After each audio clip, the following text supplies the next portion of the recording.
Mas-mas, mbak-mbak yang saya hormati, ketika kita berbicara masyarakat, itu ada dua hal yang perlu kita perhatikan. Maksud saya begini, kita melihat masyarakat itu dua sisi. Yang pertama adalah masyarakat sebagai dazain, masyarakat sebagai realita. Ini yang tadi pagi banyak dibicarakan ya. Nah, judul muktamar kita ini yang sangat luar biasa. Saya juga memandang begitu ya, yang imaging ya, the future society, itu adalah kemungkinan tinjauan yang kedua, yaitu dazolen. Kalau saya memaknai meskipun misalnya apakah gagasan-gagasan kita itu kemudian terrealisir ataukah tidak, tetapi paling tidak dalam pandangan agama itu adalah kita ingin menciptakan masyarakat sebagai dazol. Masyarakat ke depan yang diharapkan itu seperti apa? Nah ini. Karena ingat bahwa agama itu kan selalu punya misi membentuk ya, creating society tadi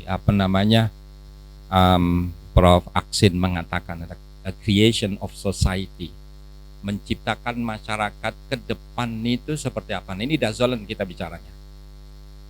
Jadi kalau dazain adalah realita, masyarakat kemudian ditinjau dari sosiologinya, dari sisi politik sekarang, dari sisi bisnisnya, dari sisi perkembangannya dan seterusnya ya, itu dazain.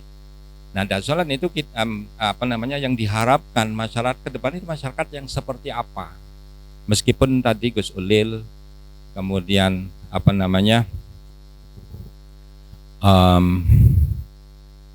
Gus Muksir Ghazali tadi itu juga menantang nanti masyarakat ke depan seperti apa, itu banyak tantangan gitu ya, banyak tantangan yang dihadapi.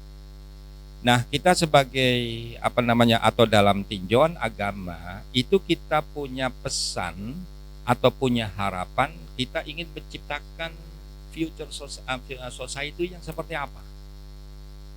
Ya, karena kalau kita melihat rencana atau di Bappenas lah, khusus dalam konteks keindonesiaan, itu di tahun 2045 kita akan menciptakan masyarakat atau bangsa Indonesia yang maju dari sisi ilmunya, dari sisi sains dan teknologinya, dari satu sisi yang banyak dibicarakan tadi pagi. Tapi dalam waktu yang bersamaan kita ingin menciptakan masyarakat beragama yang maslahat. Nah ini mungkin yang lebih dekat. Tentunya orang-orang Nahdlatul Ulama kita yang dari Nahdlatul Ulama itu harus memperhatikan ilmu pengetahuan ya, sains dan teknologi itu harus kita kebut kembali. Tetapi dalam waktu yang bersamaan adalah kita ingin menciptakan masyarakat yang beragama. Kalau kita berarti sebagai muslim sejati, betul ya kan? Tetapi dalam waktu yang bersamaan yang maslahat. Nah, salah satu ciri, ciri orang beragama, bangsa Indonesia yang beragama dan bermaslahat itu apabila kita mencapai kebahagiaan di dunia ini. Ya, berarti di situ ada kedamaian, tidak ada konflik antar umat beragama, tidak ada pertengkaran ini dan itu. Jadi situasi yang sangat damai, hidup bersama dan seterusnya yang tidak seperti misalnya sekarang terjadi peperangan ini berlangsung lama ya, Palestina dengan Israel misalnya, tidak seperti Rusia dengan Ukraina. Nah, kita ingin menciptakan di tahun 2045 ini kan masuk future society yang memang ini jangkanya tidak begitu panjang ya, 20 tahun ke depan. Nah, itu kita ingin menciptakan sekali lagi masyarakat yang maju, bangsa Indonesia yang maju dari sisi sains dan teknologi dari satu sisi. Nah, ini harus kita rebut juga oleh NU. Tetapi dalam yang pasti, peran NU yang pasti adalah menciptakan masyarakat yang beragama dan maslahat. Pertanyaannya adalah bagaimana strateginya, ya kan? Supaya ini orang punya pandangan yang moderat, punya pandangan yang terbuka, ya baik itu terbuka terhadap perubahan sosial maupun terbuka terhadap kemajuan ilmu dan teknologi ya. Nah, kalau kita kemudian berbicara agama, maka berarti di situ ada teks-teks keagamaan yang harus kita geluti. Apakah itu Al-Qur'an ataukah Al-Ahadits atau bahkan kitab-kitab kuning. Nah, ini mengapa kita nanti harus terus ini ahli keagamaan di Nahdlatul Ulama jangan sampai berhenti. Kalau pagi tadi kan nuansanya akan kemudian kita dibawa ke sains dan teknologi semua ya nampaknya ya kan begitu ya. Nah, ini agama jangan sampai ditinggalkan. Nahdlatul Ulama ini justru yang punya istilahnya punya kekuatan, punya keahlian di situ. Ini jangan sampai ditinggalkan meskipun kita harus terus juga memajukan ilmu dan sains di Nahdlatul Ulama. Tetapi agama jangan sampai ditinggalkan. Mengapa? Karena in the future itu kita we will face several problems ya, human problems ataukah scientific problem, teman-teman yang perlu dijawab.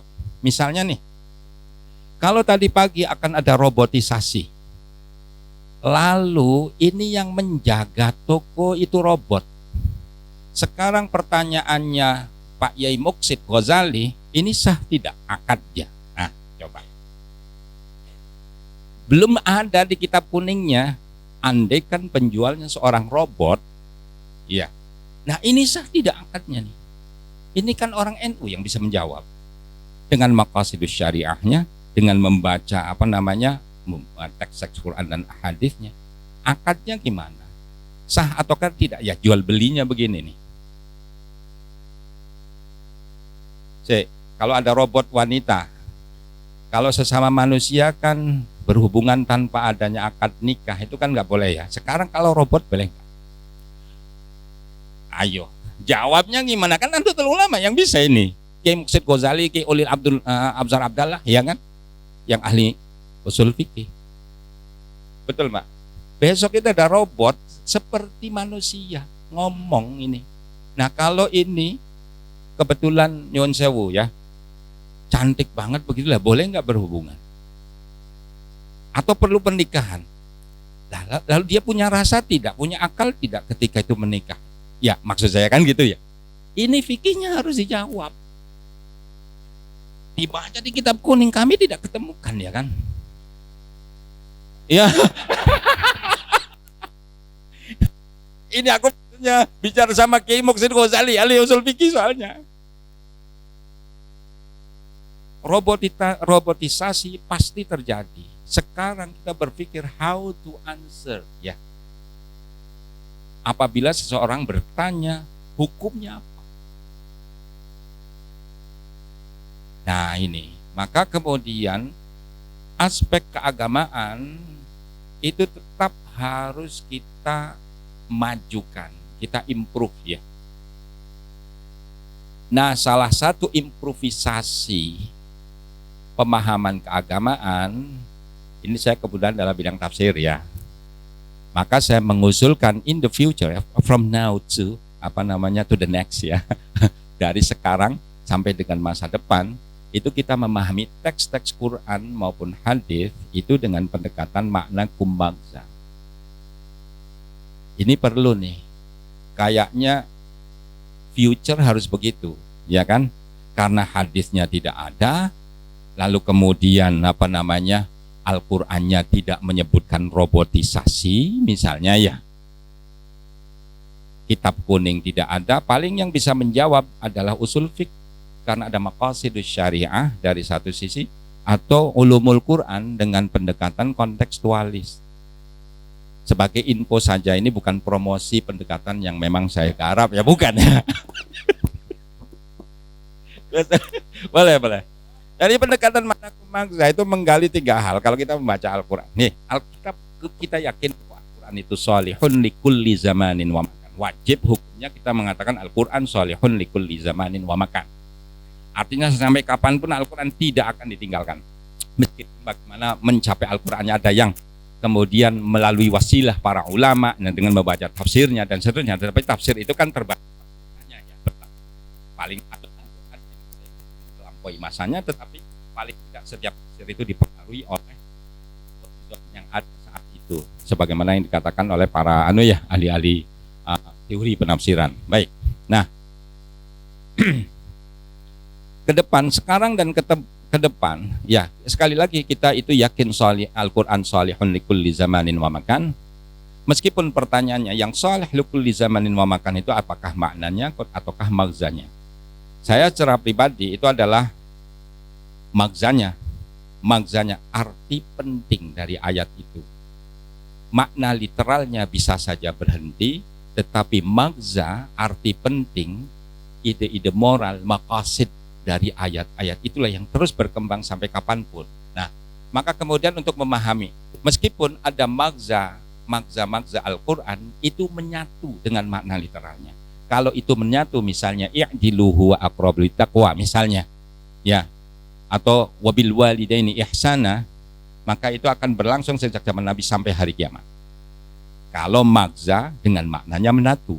Tetapi kalau magzanya tidak menyatu dengan makna, maka kita harus menggali magzanya, arti penting ayat itu waktu zaman Nabi, waktu zaman seterusnya, sampai zaman sekarang, dan in the future.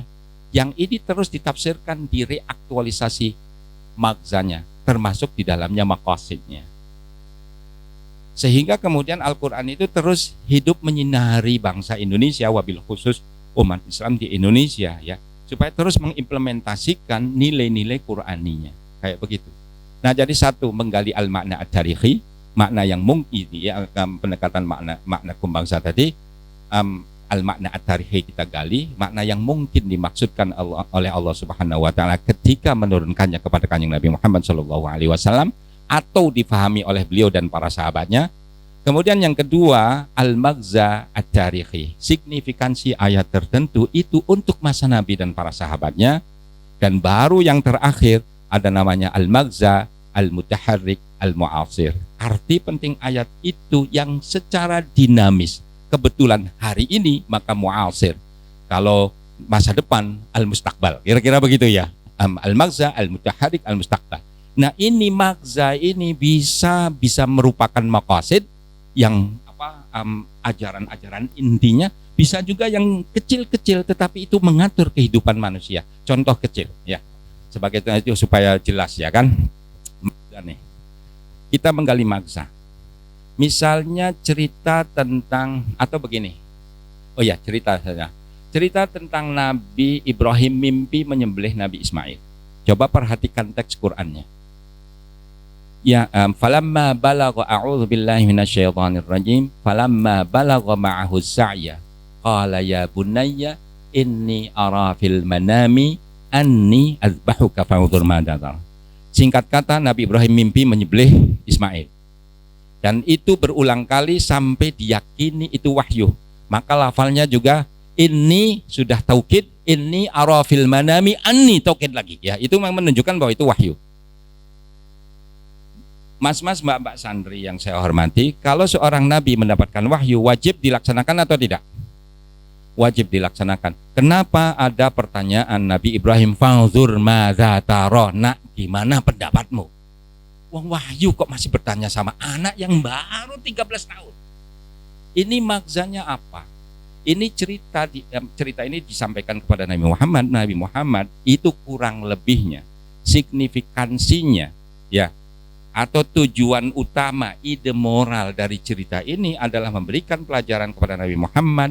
Muhammad, kalau kamu berdakwah itu lihat loh kisahnya Ibrahim yang sudah pasti dari wahyu itu masih bertanya. Maksudnya apa? Berdialog. Jangan perintah-perintah terus, tapi berdialog. Jadi pendekatan dialogis itu bisa kita ambil magzanya. Tadi itu sebagai magza kita ambil dari kisah itu. Nah, ini yang semacam begini ini penting terus. Dan itu magzanya tidak hanya itu, mesti kemudian direnungi kembali, tadabburul Quran lagi, kemudian ketemu lagi. Ini in the future kan perlu dialog, Mas Gus Ulil ya kan. Nah, kayak begitu. Jadi ada al-makna at-tarihi, tetap itu tidak selesai, masuk al-magza at-tarihinya. Pesan utama dari ayat itu tuh apa? Pesan hadis. Jadi nanti di Nahdlatul Ulama itu terciptalah tafsir-tafsir yang yang semacam itu, kontekstualis atau apalah namanya ya, menggunakan makna kummaksa. Dan itu ternyata banyak ditemukan. Yang paling krusial kemarin itu, kan ada ayat-ayat yang mutasyabihat ya. Al-Maidah 51 kan ayat mutasyabihat tuh. Iya betul ya. Ya ayyuhalladzina amanu la tattakhidul yahuda wan nasara awliya. Wahai orang-orang yang beriman, jangan jadikan Yahudi dan Nasrani teman setia. Berarti kan tidak boleh bersahabat dengan non muslim ya. Boleh literalnya ya kan. Maksudnya apa? Tidak disebutkan dalam Al-Quran. Harus kita gali. Ternyata itu bisa kita dapati maksudnya dari historical konteksnya. Ayat ini itu terkait dengan pengkhianatan Yahudi terhadap piagam Madinah menjelang perang Badar. Jadi ketika mau terjadi peperangan Badar, Yahudi datang sebagian, bukan seluruhnya. Makanya alnya itu, nah maka ini ilmu-ilmu apa namanya pesantren berlaku ini alnya itu li'ahdidz dzihni ataukah listighraqil jinsi. Itu kan Kiai Muqsid Ghazali sering berbicara itu ya kan. Ini alnya ini al apa ya? Nah bagi saya al li'ahdidz dzihni Yahudi yang itu yang berkhianat itu ya, Yahudi yang itu. Nah, suatu ketika Yahudi yang itu tuh yang berkhianat terhadap Mitsaqul Madinah itu pamit. Aku nggak mau, kami nggak mau membela Madinah bersama engkau wahai Muhammad untuk menghadapi kata kan kalian sudah diikat dengan perjanjian Madinah yang harus membela Madinah. Kenapa kalian seperti ini? Pokoknya enggak, kami akan berdagang, tidak akan ikut berperang. Ya sudah, katakan yang Nabi, kamilah yang akan mempertahankan Madinah. Oke. Yahudi pergi ke Damaskus, ketemu dengan Abu Sufyan. Abu Sufyan itu pimpinan musyrik Makkah. Lalu ketika bertemu dengan Abu Sufyan, ini orang Yahudi mau dibunuh, tapi tidak dibunuh sebagai konsekuensinya adalah menyampaikan rahasia militer Madinah, jumlah tentaranya berapa pemanahnya dan itu dan seterusnya. Akhirnya dengan data-data konkret yang semacam itu Abu Sufyan memerintahkan Mekah untuk membolisasi besar-besaran dari 500 orang menjadi 1000. Lalu ketika ada mobilisasi besar-besaran didengar oleh Nabi Muhammad SAW. Lalu Nabi Muhammad mengutus intelnya namanya Ubadah bin Salim. Ubadah bin Samit masuk Mekah, kemudian mencari info, didapati semacam itu. Lalu Ubadah bin Samit singkat kata kembali ke Madinah, kemudian mengatakan ana la attakhidul yahuda wan nasara awliya. Saya tidak akan menggunakan Yahudi Nasrani untuk membela Madinah. Dibantah oleh Abdullah bin Ubay bin Salul. Ana attakhidul yahuda wan nasara awliya. Bertengkarlah dua orang ini. Lalu Nabi Muhammad memohon wahyu. Turunlah ya ayyuhalladzina amanu la tattakhidul yahuda wan nasara awliya. Itu adalah Ubadah bin Samit pendapatnya yang direstui oleh Allah Subhanahu wa taala untuk menyelesaikan masalah sesaat, yaitu pengkhianatan kaum Yahudi dan kebetulan dekat dengan Nasrani. Maka maksanya adalah bukan tidak boleh berteman dengan non muslim, menjadi nanti tidak rahmatan lil alamin lagi sampai menjauhi orang Kristen, menjauhi orang di Indonesia juga tidak tepat ya. Maksanya adalah tidak boleh melakukan pengkhianatan terhadap perjanjian bersama.